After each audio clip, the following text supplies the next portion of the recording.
بسم اللہ الرحمن الرحیم۔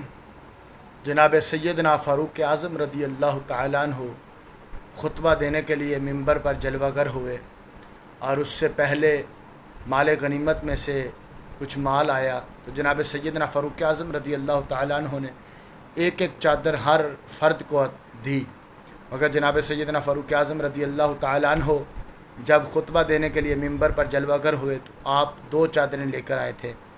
تو کسی نے خطبے کے اندر کھڑے ہو کر کہا کہ امیر المؤمنین، تم نے انصاف نہیں کیا۔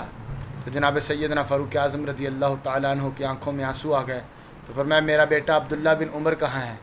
فرمایا بیٹا کھڑے ہو کر بتاؤ یہ دوسری چادر کس کی ہے؟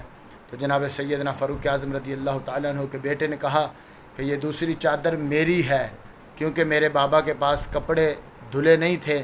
میرے باپا نے کہا کہ اب میرے بیٹے عبداللہ بن عمر مجھے چادر ادھاری دے دو، میں ابھی خطبہ ارشاد فرما کے تجھے چادر دوبارہ واپس کر دوں گا۔